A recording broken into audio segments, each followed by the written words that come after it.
Psaume chapitre 118, verset 24. Psaume chapitre 118, verset 24. C'est ici la journée que l'Éternel a faite, qu'elle soit pour nous un sujet d'allégresse et de joie. Psaume chapitre 118, verset 24. C'est ici la journée que l'Éternel a faite, qu'elle soit pour nous un sujet d'allégresse et de joie. Psaume chapitre 118, verset 24. Bonjour bien-aimés, c'est l'heure de la prière et de la repentance. Prions ensemble en ce dimanche 27 avril 2025. Seigneur, en ce jour que tu as sanctifié, nous venons te louer et t'offrir nos cœurs. Père Céleste, merci pour ce dimanche, jour de repos et de renouvellement en toi. Merci pour ta vie, pour la vie, pour ta fidélité et pour ton amour inébranlable. Nous te consacrons cette journée, parle à nos cœurs. Fortifie notre foi et remplis-nous de ta joie. Que tout en nous célèbre ta grandeur. Comme il est écrit, c'est ici la journée que l'Éternel a faite, qu'elle soit pour nous un sujet d'allégresse et de joie. Psaume chapitre 118, verset 27. Bien-aimé, si tu n'as pas encore reçu le Seigneur Jésus-Christ dans ta vie comme ton sauveur personnel, nous lançons donc cet appel pour que tu le fasses aujourd'hui. Si tu ressens un vide dans ton cœur, si tu sais que le Seigneur Jésus-Christ est ton sauveur, qu'il est le Fils unique de Dieu, tu dois aussi le confesser pour être sauvé, bien-aimé.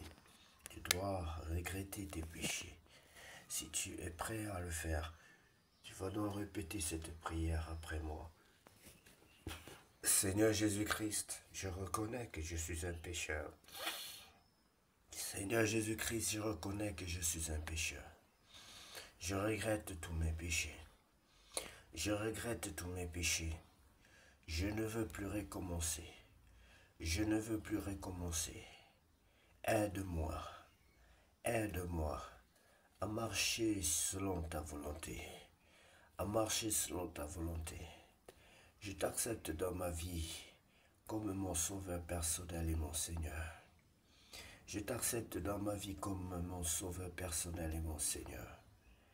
Baptise-moi et remplis-moi de ton Esprit Saint. Baptise-moi et remplis-moi de ton Esprit Saint. Je t'en supplie, Père éternel, au nom de Jésus-Christ de Nazareth. Amen.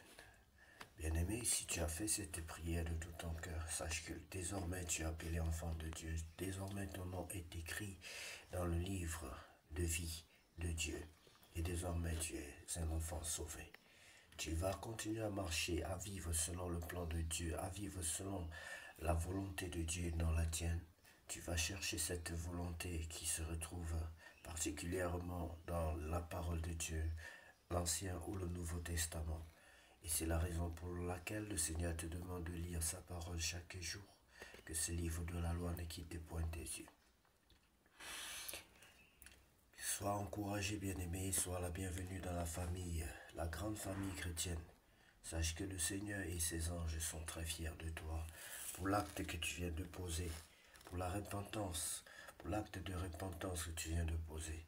Que Dieu soit loué, soit béni au nom de Jésus. Nous allons ensemble lire la parole de Dieu bien-aimé dans le livre d'Exode, chapitre 21. Relation de maître à esclave, voici les lois que tu leur représenteras. Si tu achètes un esclave hébreu, il servira 6 années, mais la 7e, il sortira libre sans rien payer. S'il est entré seul, il sortira seul. S'il avait une femme, sa femme sortira avec lui. Si c'est son maître qui lui a donné une femme et qu'il en ait eu des fils ou des filles, la femme et ses enfants seront à son maître et il sortira seul. Si l'esclave dit j'aime mon maître, ma femme et mes enfants, je ne veux pas sortir libre, alors son maître le conduira devant Dieu et le fera approcher de la porte ou du poteau, et son maître lui percera l'oreille avec un poinçon, et l'esclave sera pour toujours à son service.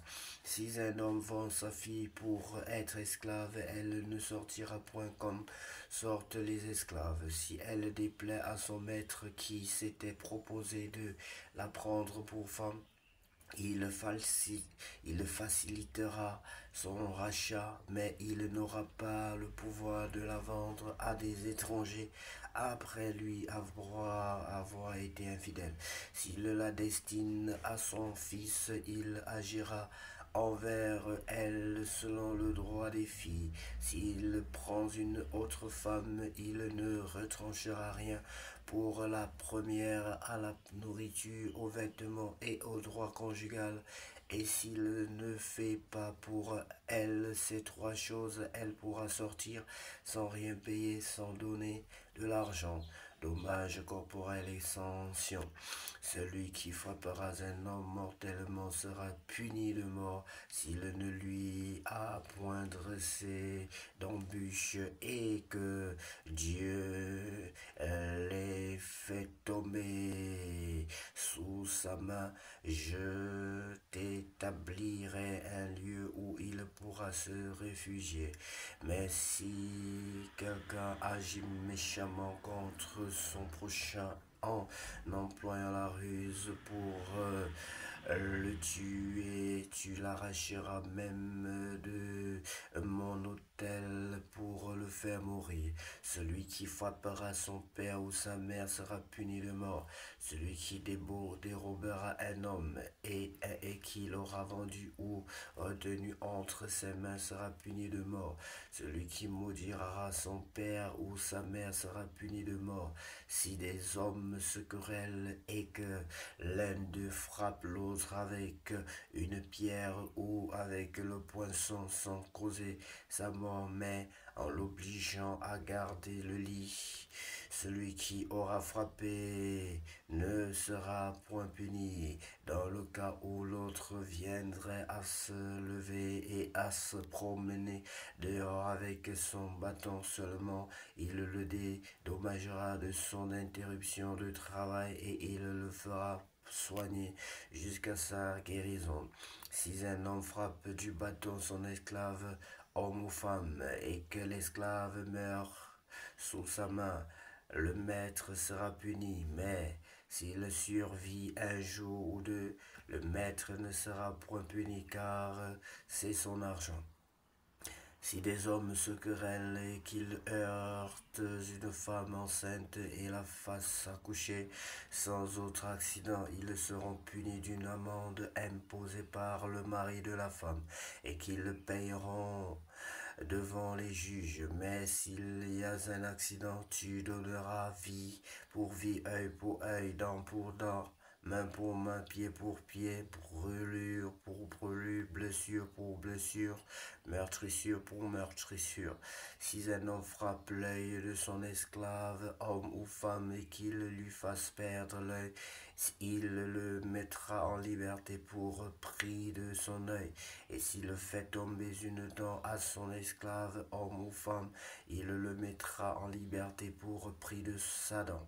Si un bœuf frappe de ses cornes un homme ou une femme et que la mort en soit la suite, le bœuf sera lapidé, sa chair ne sera point mangée et le maître du bœuf ne sera point puni. Mais si le bœuf était auparavant sujet à frapper et qu'on n'en ait averti le maître qui ne l'a point surveillé, le bœuf sera lapidé. Dans le cas où il tuerait un homme ou une femme et son maître sera puni de mort. Si on impose au maître un prix pour le rachat de sa vie, il payera tout ce qui lui sera imposé. Lorsque le bœuf frappera un fils ou une fille, cette loi recevra son application. Mais si le bœuf frappe un esclave, homme ou femme, On donnera 30 cycles d'argent au maître de l'esclave et le bœuf sera lapidé. Si un homme met à découvert une citerne ou si un homme en creuse une et ne la couvre pas et qu'il y tombe un bœuf ou un âne, le possesseur de la citerne payera au maître la valeur de l'animal en argent et aura pour lui l'animal mort. Si le bœuf d'un homme frappe ses cornes le bœuf d'un autre homme et que la mort en soit la suite, ils vendront le bœuf vivant et en partageront le prix. Ils partageront aussi le bœuf mort. Mais s'il est connu que le bœuf était auparavant sujet à frapper et que son maître ne le fait point surveiller, ce maître rendra bœuf pour bœuf et aura pour lui le bœuf mort. Voilà, bien-aimés, les lois de l'Ancien Testament, la Torah. Que Dieu soit loué pour sa parole et pour ce qu'il est. Qu'à lui revienne la gloire, à lui seul, la gloire, la puissance et l'honneur pour tous les siècles. Amen. Seigneur Jésus,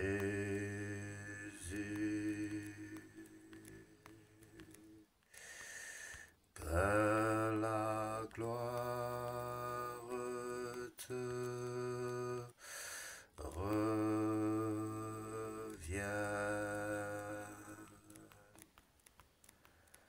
que la gloire te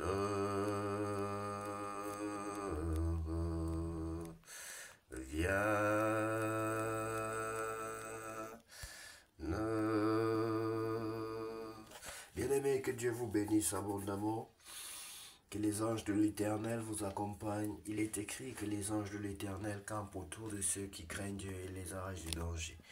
Que cette journée soit une journée vraiment consacrée à Dieu béni. Et que cette journée soit la plus belle de toutes les journées déjà passées sur cette terre au nom de Jésus-Christ. Amen.